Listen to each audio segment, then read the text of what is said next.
അസിസ് സ്റ്റുഡിയോയിൽ അന്ന് ഞങ്ങൾ പാടുമ്പോൾ 125 രൂപയ്ക്കാണ്. എത്ര? 125 രൂപ ഡെയിലി കിട്ടും.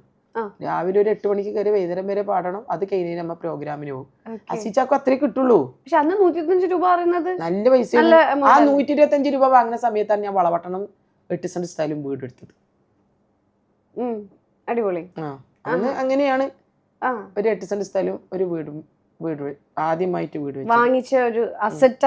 അതന്നെ. അത് തറവാടായിരുന്നു ഉമ്മാന്റെ. അപ്പൊ അത് കുണ്ടും കുഴിയൊക്കെ ഉണ്ട് നേരം. പണ്ടേത്തല്ലേ ഇവിടെ ചായ വെക്കുമ്പോ ചായ കുണ്ടില്ല. എപ്പോഴും ചിന്തിക്ക് പഠിച്ചോരെ ഒരു നല്ല സിമെന്റ് നിറകളിൽ ചായ വെക്കാൻ പറ്റിയ. മാഷാ അല്ലാഹ് അൽഹംദുലില്ലാഹ്, അള്ളാഹുവിനെ സ്തുതിക്കുന്നു. ഇന്ന് റബ്ബ് ഏറ്റവും നല്ല വീട്, നല്ല ഫോർച്യൂണർ കാറ്, നല്ല എന്താ പറയാ എല്ലാം കൊണ്ട് സൗകര്യം, നല്ല ഡ്രസ്സ്. അതുകൊണ്ട് ഈ ജീവിതത്തിൽ ഞാൻ വന്ന ഇതില് കുറെ കഷ്ടപ്പെട്ടത് കൊണ്ട് എൻ്റെ മുമ്പിൽ നിൽക്കുന്ന പാട്ടുകാർക്കും അങ്ങനത്തെ ഉള്ളവർക്കൊന്നും ഞാൻ ഒന്നും ചെയ്യൂല. പാടിയ പൈസ 100 പേര് അധികം കൊടുക്കൂല.